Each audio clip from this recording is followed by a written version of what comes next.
Hello, my dear students. Today we will start with one more new chapter. I think all of you are very fine in the home because now the lockdown is going on.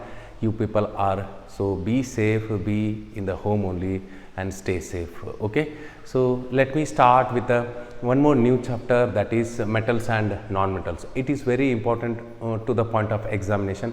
Why? Because you know why this lesson is kept for the SSLC. Even in the it is there for the 8th also. Why? Because in a day to day life we are using so many metals, as you know, that to prepare the vehicles, or so in the so many reasons, or in the so many uses we are using metals. Okay, and non-metals, as you know, without that we cannot live. Oxygen, hydrogen, carbon, nitrogen, sulfur, chlorine, phosphorus. Some examples I am telling you. Without oxygen we cannot live. Without water we cannot live. Without food we cannot live. All these are made by the non-metals only.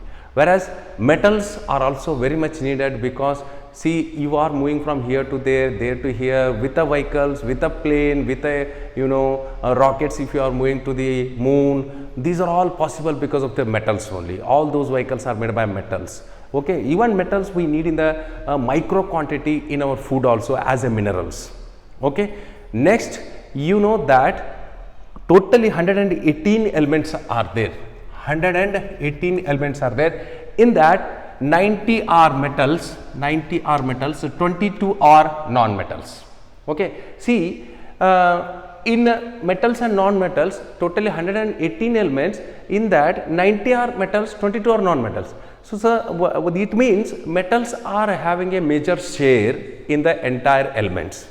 Only 22 are non-metals. In that you can take 10 are in solid state, only one is in liquid state, that is 35th element, you know that is bromine. Okay, and 11 are in a gaseous state. Like this, only 22 are there. Some examples are also I told you. Even it includes all the noble gases: helium, neon, argon, krypton, xenon, radon. Though those are all not useful to us, but I tell you one very useful thing from the noble gases, that we use the noble gases, especially helium and neon, in the laser treatment. Suppose if you have a cataract operation will be done by the laser treatment. In the laser production we use these noble gases. Okay, this was there for the earlier syllabus. It is not there for you people now, right now, but take it as an extra knowledge. Okay, right then. So first we will study some physical properties of metals.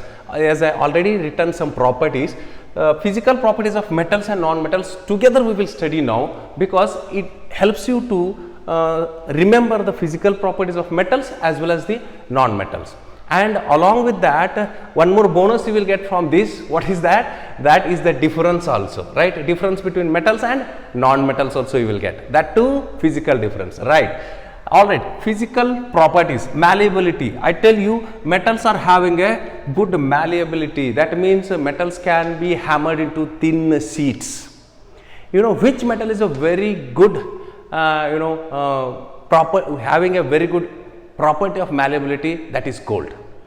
You might have already studied the Rutherford experiment in your lower grade, that there Rutherford has used a gold for his experiment. He made that gold into a very thin foil, very thin sheet. Okay, that means almost all the metals you can make the sheet like structures, but in that very malleability property having metal is gold. Okay, remember that. The question may come like this: how the highest malleability character having metals? Options: gold, silver, copper and aluminum, like this. Okay, so in that you have to choose gold. Very good. Next, whereas non-metals are, first one, these are having the malleable character, these are not having the malleable character. Okay, non-malleable, I will write it in short, you can take it note. Okay, ductility means metals can be drawn into a thin wire like structure. Okay, that is called as a ductility. This is not there with the non-metals. This side I am going to write about the non-metals property, this side I am writing the metals property. See here, even in the ductility there are 90 metals, sir, In that, which one is having a highest ductile nature? Once again, gold stands first there. Because if you take a 1 gram of gold, there you can make 2 kilometers of thin wire out of 1 gram of this gold. See the ductility nature of the gold. Okay. Next, these are not having the ductile nature, only ductility is absent. The into mark will suggest you ductility is absent in this. Next one, I am going to tell about the conductivity. There are two conductivity we can study here, electric conductivity as well as heat conductivity. See, electric conductivity, you all know that to conduct electricity we are using the metals, isn't it? Right. Where in that also, very good conductor of electricity is once again stands our silver. Okay, but we are using for our electric conductivity aluminum as well as copper. As you know, silver is a costly metal. Okay. Next, good conductors of electricity. In that, you please note down, silver is a very good conductor of electricity. Next one, here poor conductors of electricity, there is some exception. What is that? Graphite. You know, in electrode, in shell, what we are using, that is a graphite, allotrope of carbon, you know that, right?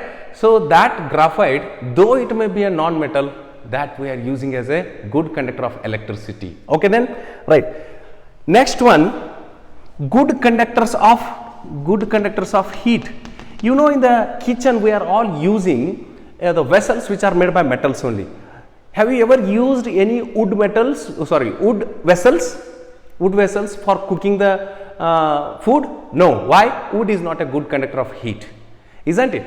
Like that, good conductors of heat you can take from your example, you can take from your kitchen itself. Okay then. Next, in that, one more time, silver stands there, a very good conductor of heat. Okay, these are poor conductors of heat. Fifth point, what I have written there, shiny surface, lustrous. These are having the lustrous surface. Even sometimes, suppose when you manufacture a metal, that time it looks very shiny. Okay, suppose if you keep it outside to the atmosphere, that they may loses their shiny surface, they become dull. Why, sir? Because there are so many atmospheric agents, they will react with metals and causes the dullness to the shiny surface, dullness to the metals. That's why you can polish them and give back the shiny surface to the metals. Understood? Okay then, these are lustrous in nature, whereas these are non-lustrous. Getting my point? Okay then, please take down non-lustrous. Once again, exception I am telling you, I am not going to write here. Once again, the exception is there in the lustrous. What is that? That is bromine and diamond. Okay, please take this. Diamond is also a lustrous one, and suppose a light falls on it, you will not find such a shiny surface in a metal, but the diamond will give you lot of shininess. Okay then. Next point, what I have written there, hardness. These are hard in nature. That means almost all the metals are hard, you cannot cut. These are all general points, exceptions are there, I am telling you. You cannot cut the metals with a knife, but exception is there. Lithium, sodium, potassium, these three metals, I repeat, lithium, sodium, potassium, you can very easily cut these metals with a knife. Okay, whereas these are soft, not so hard. See, oxygen, nitrogen, chlorine, these are in gaseous state, I told you already. Whereas if you take a solid state, a carbon, okay, coal you can take, you can cut it, right? And phosphorus and sulfur, these are not so hard. Okay, not hard in nature, not hard. Okay, next, strong. See, to build the homes, to construct buildings and bridges, are you using a non-metal or metal? Of course you are using a metal, right? To give a inner skeleton to the structure, you are using the metals. That means these are strong, that's why you are using the metals. Metals are strong. These are not strong, simple. Non-metals are soft in nature, right, like this, soft, okay, soft in nature. Next, physical state. Almost all the metals in room temperature, I am telling you, almost all the metals are solid in state, okay, except mercury. Okay, mercury you might have seen it in the thermometer. Okay, this is there, in the liquid form only, right? All physical state you can take down. All are solid at room temperature. Is it visible? At room temperature, except mercury. And this point, in the beginning itself only I told you there are only 22 non-metals. Okay, so in that only 10 are in solid state. One, please do remember, because many a times they have asked you in the examination, mention the non-metal which is there in the liquid state. That is only 35th element, bromine. Okay, and 11 non-metals are there. Those are gaseous in state. Understood? That means you can find all the states. You know there are 5 states. Okay, solid, liquid, gaseous, plasma, and BEC, Bose-Einstein condensation. Okay, but here we are considering only 3 states. Understood? Solid, gaseous, and liquid. Only one liquid, that is bromine. Understood? Okay. Solid, liquid, and gaseous state. Okay, then I will rub the upper part so that you can see the below point, because the camera may not cover that. Okay, all right. Physical state is over. Next I will come to the 9th point, that is melting point, MP, melting point. Melting point is high with the metals. Okay, these are having very less melting point, low melting point, okay, low MP. Next point, boiling point. Here these are having a high boiling point, these are having a low melting boiling point. Density, I will come to the density, mass by volume. Okay, these are having highest density, these are having a higher density, these are having lower density. Once again I will come to the exception in this, lower density. Exception in this, except potassium and sodium, lithium, these 3 metals are having lesser density as compared to the other metals, I am telling you. Okay, here almost all the non-metals are having lower density. One more point, please add that the hardest metal, I just forgotten that to remind you there, hardest metal in the 90 metals, titanium, 22nd metal. Okay, scandium and titanium is the 22nd metal, that is the hardest metal. Okay, then next, density is over. 12th point, sonority, means metals have a different sound when you hit something to it, like a ton kind of. In a temple you might have seen that bell there. If you push that bell, you will hear a sound that is very different, which produces a sound that is sonority, different from the non-metal sound. Understood? So metals are sonorous. Non-metals are non-sonorous. I will write in short. Okay. Next, 13 point, I will cover the color. You see here almost all the metals are especially grayish or silvery in color, except gold and copper. Okay, right then. Whereas here the non-metals are almost having different colors. Oxygen is not having any color, nitrogen is not having any color, chlorine is having a green gas it is, and sulfur is a yellowish in color. Almost a different color the non-metals are having, right? These are having the different colors. Whereas in metals you will find only 2 colors, that is grayish and silvery color, except copper and gold. Okay, these are all physical properties. I think you understood these things. Please note it, all these things, and we will move on to the next point. What is that? That is chemical properties. Getting my point? Okay, then how many? Then I will just ask you a question. Please do comment in the comment box. Yes, how many elements are there? 118. In that, how many are metals? 90. Very good. How many are non-metals? 22. Very good. Some exceptions I will repeat one more time here, that almost all the metals are solid at room temperature except mercury. Only about the metals I am telling you. And all metals are having a high melting point, okay, except two metals, gallium and cesium, right?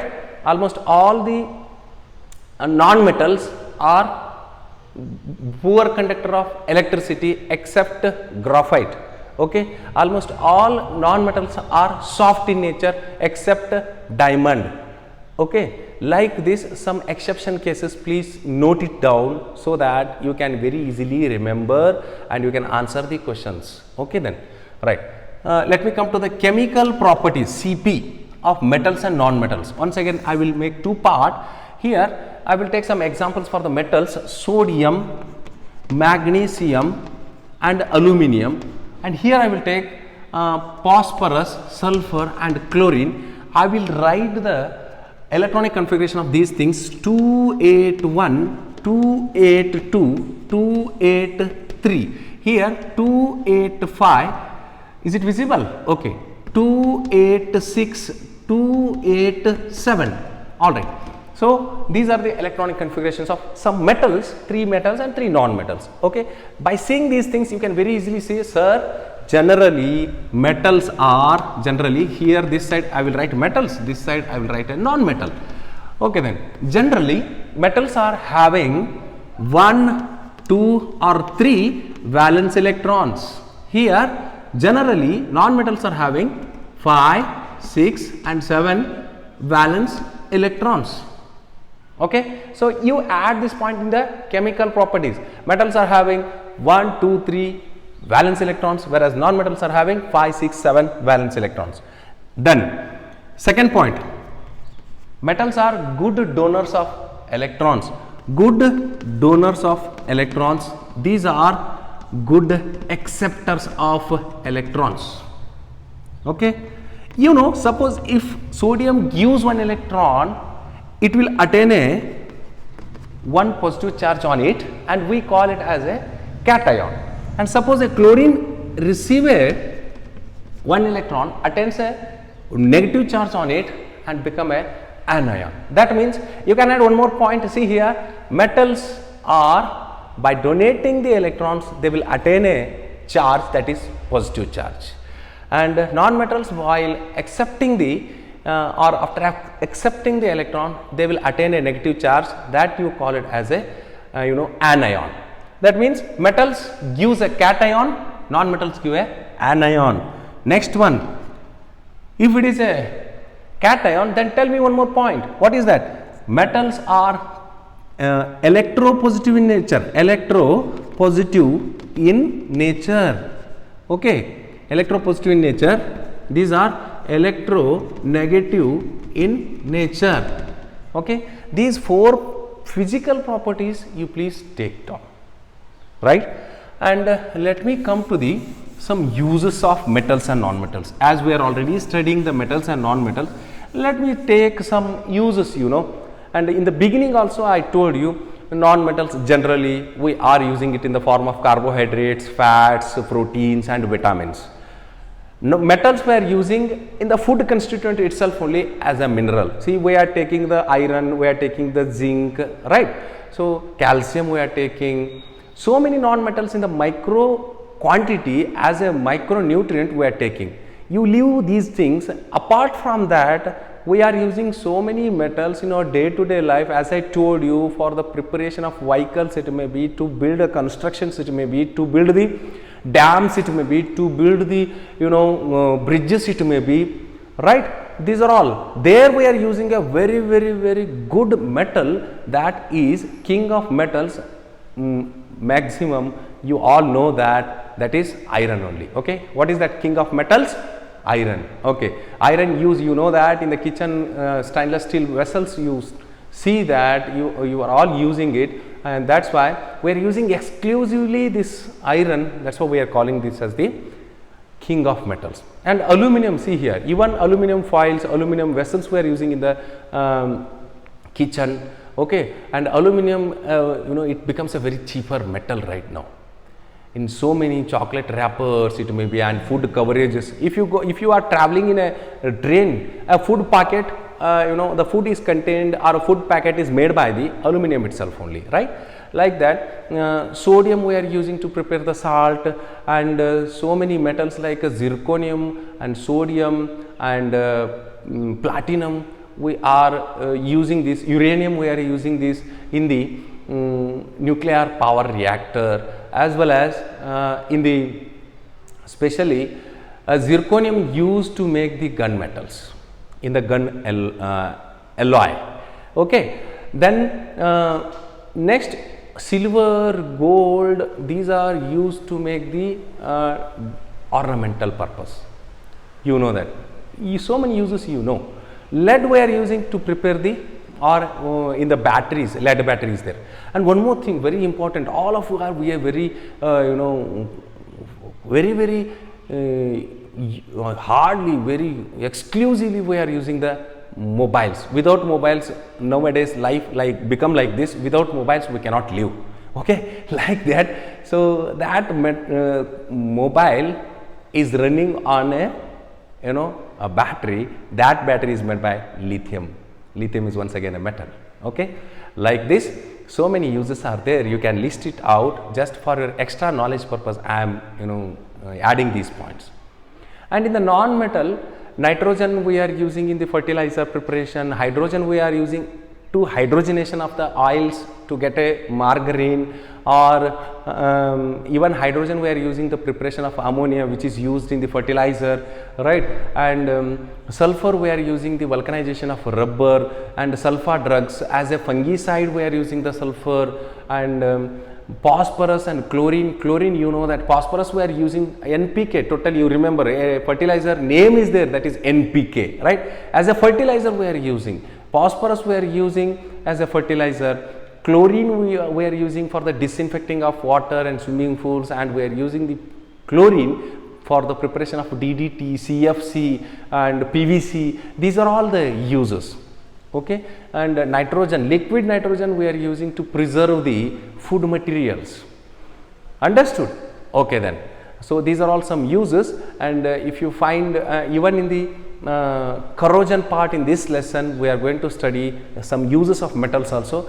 Just for your extra knowledge purpose, I just covered these points. Okay, so before we move on to the chemical reactions of metals, you just sum up these things, the uses of metals and non-metals. That will be very useful for you if questions come on this. Okay then. Next, chemical reactions of metals. Is it visible? Okay. Chemical reactions of metals. First, before this, I want to write a reactivity series of metal. So this side I will write reactivity series of metal.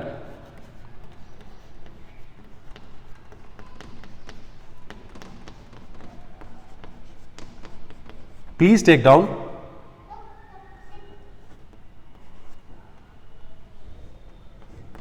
Please take down.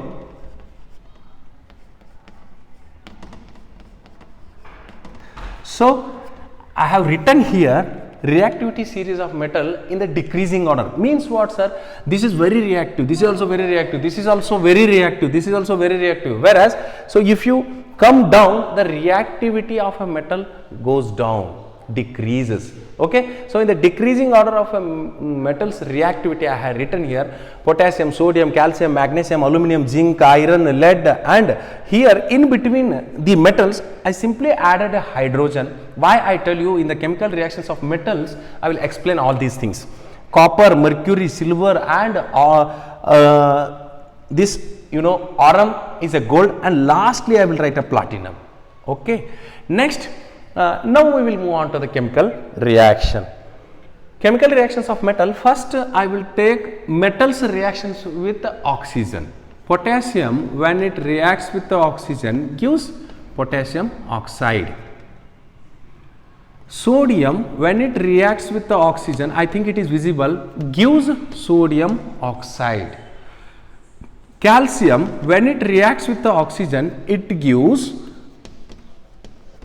here I may be wrong, yes, it is K2O, yes, K2O, and here also it is N2O, 2Na2O4 I have to take here, yes, 2CaO, okay. Like this, metals when they react with the oxygen they give a metal oxides, and I will take magnesium also. And let me tell you one more point in this segment, especially we are going to do some practical sessions on the chemical reactions, and I will give you that practical sessions in another video, okay, right. Like this, metals when they react with oxygen gives a metal oxides. Please note it down, very very important. You write as a VIP or make a 3 stars. All the metal oxides are basic in nature. Means what, sir? When they react with the water, they give a base. Understood? Okay then. But there is an exception. Aluminium oxide and zinc oxide are amphoteric in nature. Amphoteric means what, sir? Amphoteric means I will explain this with a a reaction. If you take a zinc oxide and react this with the hydrochloric acid, it gives a zinc chloride ZnCl2 and hydrogen gas.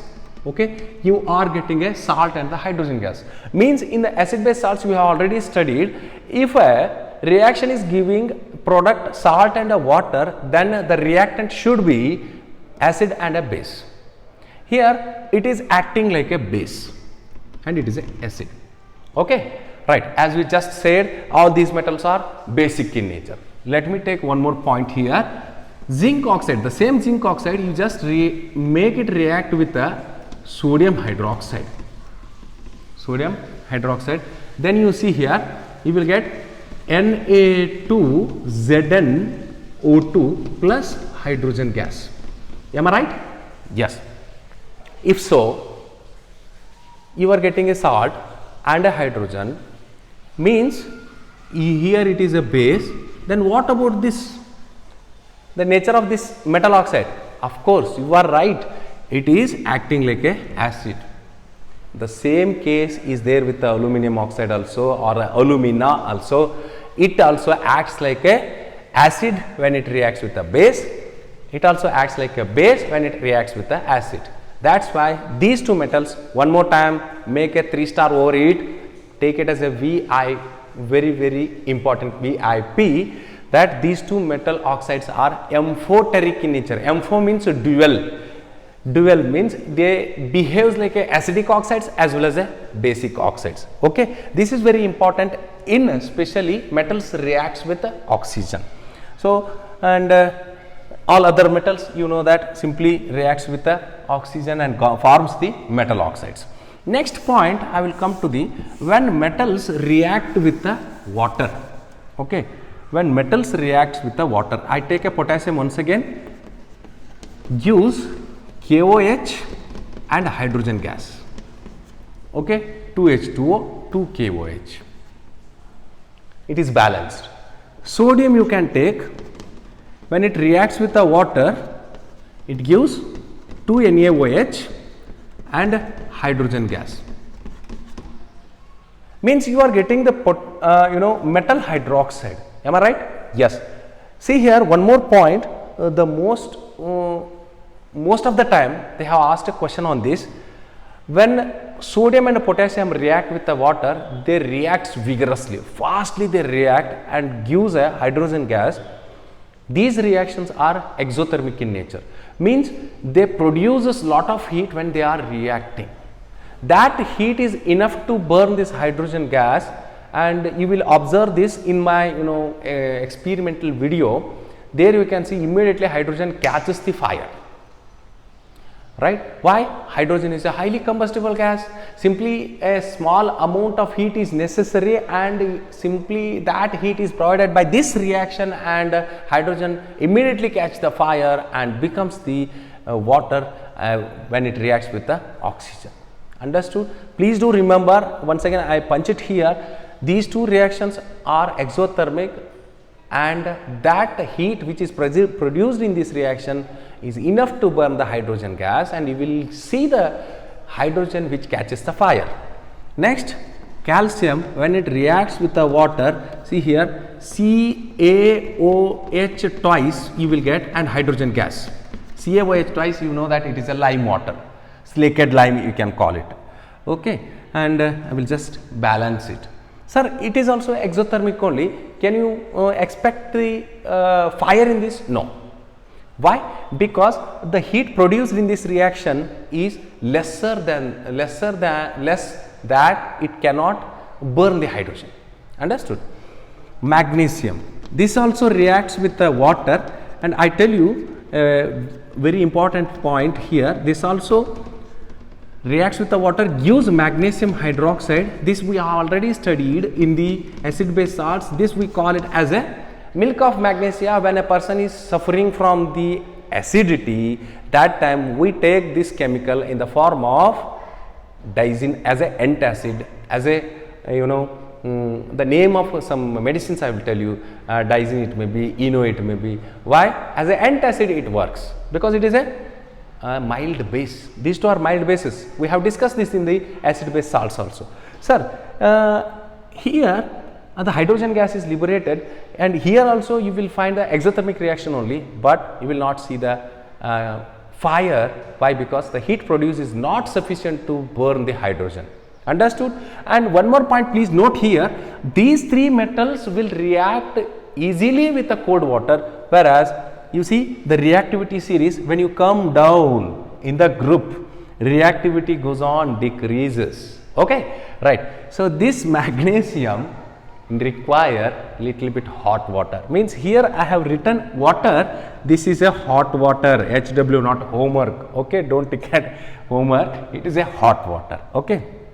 Next, I will move on to the other 3 or 4 metals. These are highly reactive metals. You take it here as a highly reactive metals. HM, not had a master.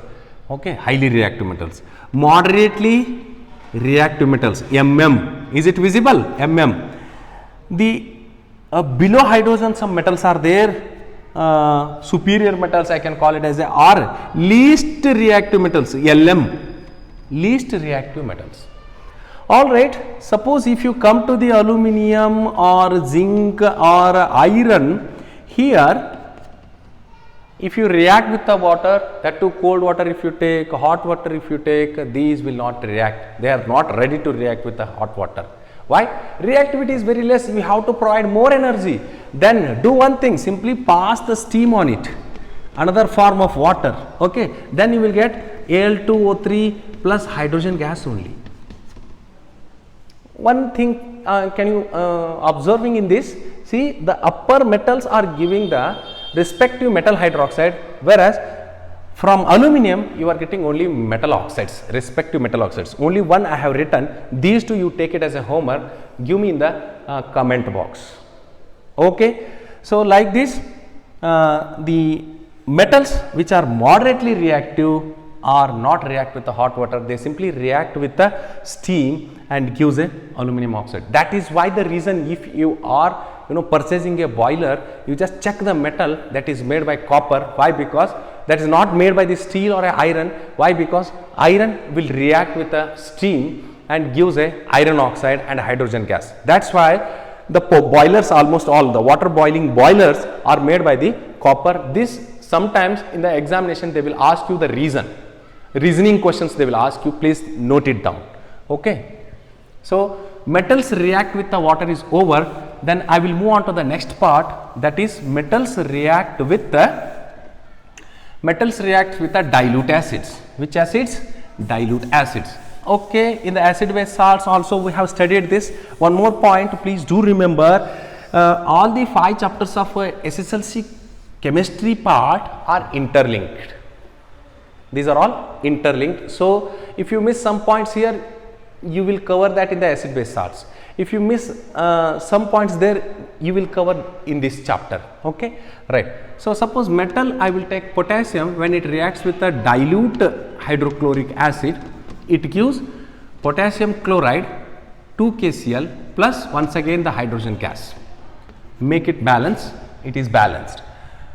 Same like that, sodium, when it reacts with the dilute HCl, it gives 2 HCl and sorry, 2 NaCl, I'm sorry, 2 NaCl plus hydrogen gas. Understood? Means when metals reacts with the dilute acids, they give a salt and hydrogen gas. Salt and hydrogen gas. Understood? So, but there is an exception. Most of the time they will ask you some question which are very exception. All the metals except magnesium and manganese, when they react with the nitric acid, here only I have taken a hydrochloric acid. If you take a sodium also and or zinc, you take zinc, when it reacts with the nitric acid HNO3, dilute, okay, dilute, dil you write, gives a salt NaNO3, please note it down, very important, and also gives a water. So what happens, sir, as you just say, when metals reacts with the dilute acids, they give a salt and hydrogen, but exception I told you, please do remember, exception means here nitric acid acting as a oxidizing agent. See here in the first lesson we have studied, that is redox reaction, oxidation and reduction. So it itself only reduced and oxidized this hydrogen gas and made it into the water. Okay, reduces and gives a nitrogen dioxide, nitrogen trioxide, like nitrogen oxides it will give, and salt it gives. Please do remember, this is one exception, but the same nitric acid when it reacts with the magnesium and manganese, here it gives magnesium nitrate MgNO3 plus hydrogen gas only, MnNO3 plus hydrogen gas only. Okay, so these points please do remember, this is a exception one. Understood? So if you go down, aluminum, zinc, iron up to lead, if you go up to here, those are all above the hydrogen. Definitely these all metals will react with the dilute acids. Understood? Whereas if you come down, copper, mercury, silver and gold and platinum, their acids will not react with these metals, as I told you, superior metals.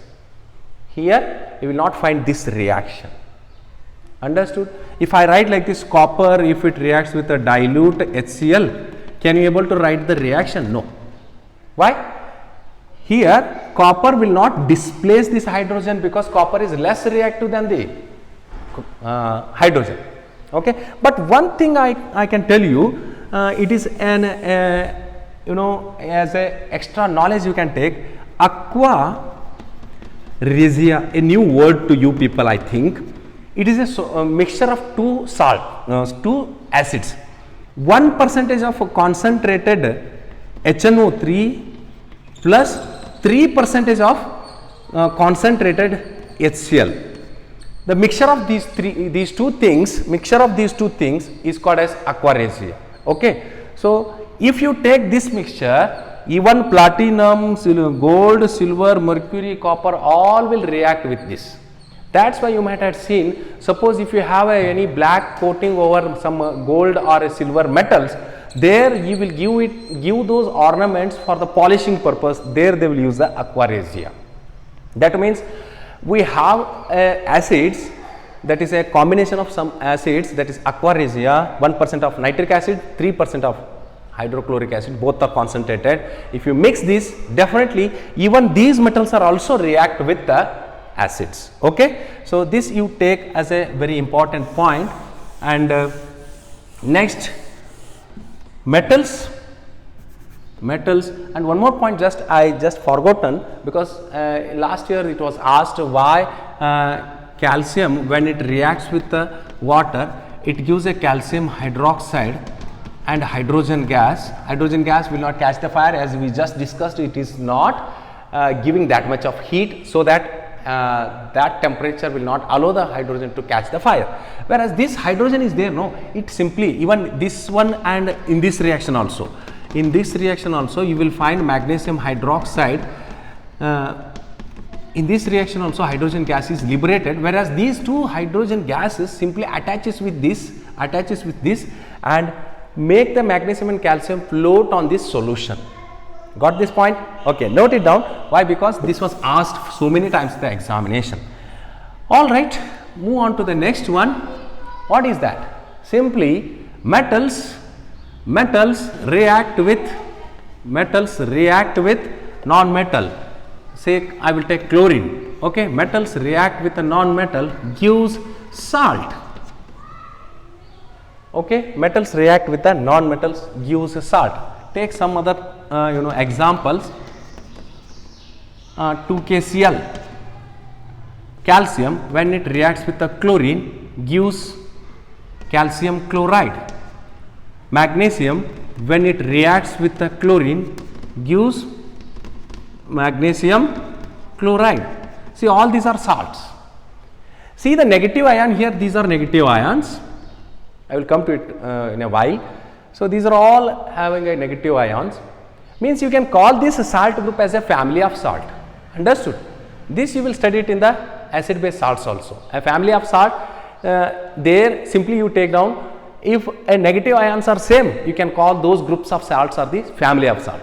Suppose if the positive groups are sodium like this, Na2CO3, NaHCO3, Na2SO4, like these salts are there, then you call that as also family of salt. Okay, just as an extra point to take this one.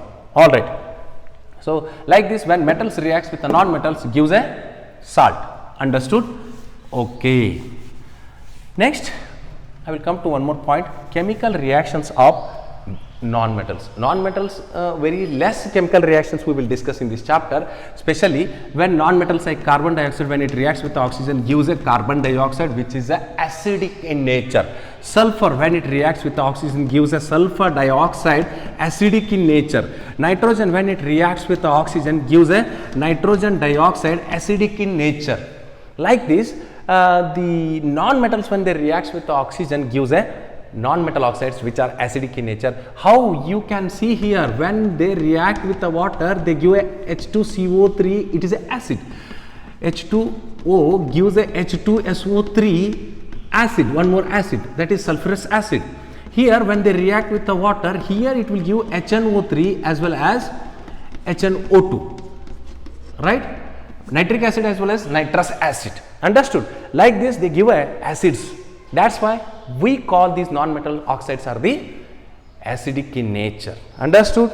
Okay, but non-metals will not react with the water, will not react with the acids. That's why we will not discuss all those things here. But one thing I want to highlight here, suppose if you take a hydrogen which is a non-metal and a chlorine which is a non-metal, gives a hydrogen chloride. That means non-metals and non-metals reaction I am taking. Hydrogen when it reacts with the sulfur, gives hydrogen sulfide. Hydrogen when it reacts with the bromine, gives hydrogen bromide, H2Br. Okay, sorry, 2HBr. Understood? Like this, non-metals they react with themselves only, gives such type of acids. Understood? You see, carbon when it reacts with the 4H, right, or 2H2, gives methane. Okay, we call this as the natural gas. Understood? Like this, non-metals when they react with the non-metals only, such compounds we will get. Understood? Okay, next I will move on to the ionic compounds. How you will get the ionic compounds?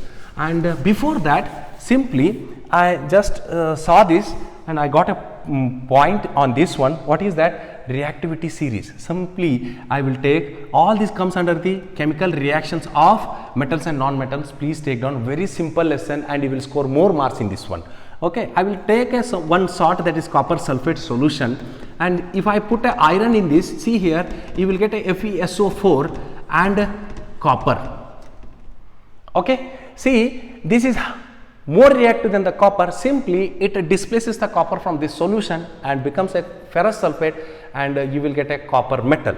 Okay, same like that only you can take the same FeSO4 and zinc. If you take, you will get a zinc SO4, zinc sulfate, and iron will be displaced. See what I have written in the reactivity series also. Zinc is more reactive than the iron, that's why zinc displaces the iron. These are all displacement reaction. If I take a copper sulfate solution and if I put a silver rod in that, this reaction will not take place, because see here, copper is less reactive than the more reactive than the silver. Understood? That's why silver will not displace this copper. Understood? That means displacement reaction in the first chapter you have already studied. Highly reactive metals displaces less reactive metals. That is called as chemical displacement. Okay. All right. So I will come to the next point. What is that? Why I am using this cloth? Because it is making some white color to my board. That's why I am not using that much. Come to the ionic compounds. Ionic compounds. Very important. So many times it was asked in the examination for 3 marks or 4 marks. Let us take ionic compounds. How ionic compounds are going to form? See, ionic compounds always forms between the metals and non-metals, that too by donating and by accepting the electrons. You know that metals are good donors of electrons, non-metals are good acceptors of electrons. See here, I will take a sodium and a chlorine. Sodium's 281, 287 is its electronic configuration. You know, the valence electron is 1. I will take this valence electron in the form of electron dot structure. You can take as a dot or a cross mark also. This once again you will study it in the carbonates compounds also. Levy's electron dot structure. So that's why I told you all these 5 lessons are interlinked. Understood? In chemistry I am telling you. Okay. 1, 2, 3, 4, 5, 6 and 7. See, totally 7 are there in the valence cell. All the 7 I had shown this in the cross mark. Suppose if it gives 1 electron to fulfill the octet state. Understood? See, one more point, you all know that already studied in the lower grade. Almost all the atoms wants to attain a noble gas state. That means noble gas or inert gas electronic configuration. Means octet state. All the atoms want to attain the 8 electrons in their outermost orbit, and this we call it as a octet theory. Understood? Here if it donates 1 electron, it will become 288. If it receive 1 electron, it becomes 288. Understood? Now both are having the 8 electrons in their outermost orbit. After donating, as we discussed in the chemical properties, after donating, sodium becomes sodium ion, a cation. Chlorine becomes a negative ion, an ion. You know, both are unlike charges. They attract each other, forms a compound. This compound is called ionic compound, and the bond between these two is a ionic bond. And I will give you I will give a homework for you people, that take magnesium chloride, do same thing, aluminum chloride as a homework. Tell me how along with the electron dot structure you have to explain these things, and comment me in the comment box, yes you got or not. Okay. Alright, these are the ionic compounds. Almost all the salts are ionic compounds because they formed between the metals and non-metals. Metals are a good donors of electrons, non-metals are the good acceptors of electrons. So like this they forms the ionic compounds, right? Ionic compounds formed because of ionic bond. So properties of ionic compounds I want to highlight here. First thing, ionic compounds are solid, crystal solid at room temperature. Okay, solid, and especially even if you give more heat also, they will not then they become the then they start melting, they will become they move on to the liquid state. Okay, solid at room solid in state. Okay, that too crystalline in structure. They are crystalline in structure because substances, you know that there are 2 types, amorphous and crystalline. Okay, so almost all the ionic compounds are crystalline in state. Second one, they are having a high melting point, high MP. Okay, high MP, high melting point, And third point, having a high boiling point. Why? Because you know, just Na plus and Cl minus, these two are unlike charges, attract each other and holds very tightly. So if you want to separate them, you need to give more heat. Understood? That's why they require high melting point and high boiling point. Fourth one, they easily dissolve in water. Dissolve in water, whereas you see dissolve in water, but not dissolve in organic solvent. OS means organic solvent. Take it completely. Okay, organic solvents like acetone, ether, kerosene, petrol, diesel, right? In this one, the ionic salts will not dissolve. Understood? One more point, in the solid state, these are not a good conductors of electricity. But in the dissolved state, these are good conductors of electricity. Understood? Okay, I think ionic compounds properties you have understood, and if you have any doubts about this, please go through the book. You will find even more information, and I tell you, after seeing this video, you have to go through the book, then only you will be perfect. One time you see the video and one time you just go through the book, you will be perfect in this one. Okay. Next point, some non-metals, you know, when they react with the non-metals only, which a type of compounds they will give, that we will see here. Okay. Suppose I will take a hydrogen, its valence electron is 1 only. Hydrogen, one more I will take, its valence electron is 1 only. So it wants to attain the stable state, then simply they will share electron in between them and they form a bond, that is covalent bond. What is covalent bond? And it is a covalent compound. Covalent bond, it is nothing but a sharing of electrons between the atoms, not complete donating and complete accepting or receiving. Okay, here simply bond is going to form. You can take here hydrogen, which is having only one outermost electron. Oxygen 2 and 6, if I am not wrong, isn't it? Yes. So outermost orbit 6 is there, it requires 2 more electrons to attain the octet state. Then you write 2, 3, 4, 5, 6. Okay, 5, 6. Then you take one more hydrogen, then it forms a bond with this, it forms a bond with this, like this you can see here. So you can see here like this, they forms the bond by sharing the electrons between them, between the atoms, and forms a H2. So this type of bonding we call it as a covalent bond, and these compounds are called covalent compound.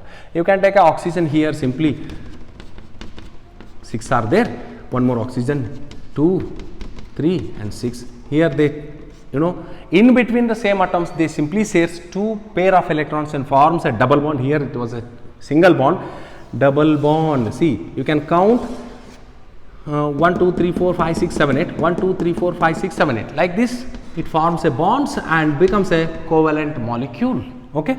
Even that means you will have a knowledge that, yes, you will come to know the knowledge about the covalent compound. Covalent compound may forms a single bond, a double bond, or we will see the example for triple bond also. See, take the nitrogen 1, 2, 3, 4, 5, because in the outermost orbit it is having only 5. Very good. 5 electrons.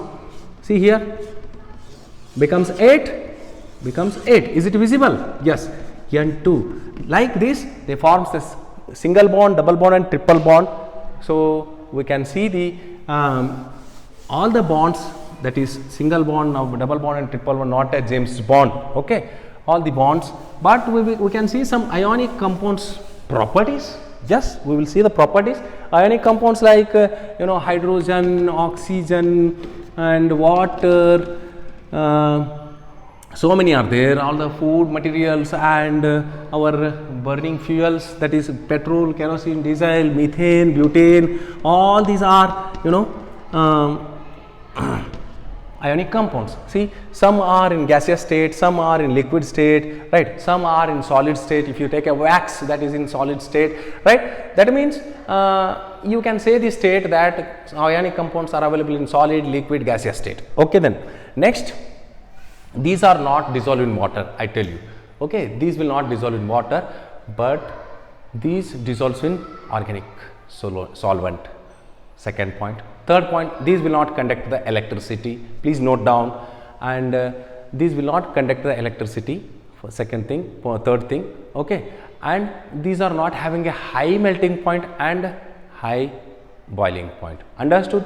So with this, we will stop this first section of the metals and non-metals. In the second session, we are going to discuss about the metallurgy, that means a science of metal. We will see it in the second video. Okay, then till then, bye bye, take care. Okay, I wish you stay safe, stay home. Okay, then thank you.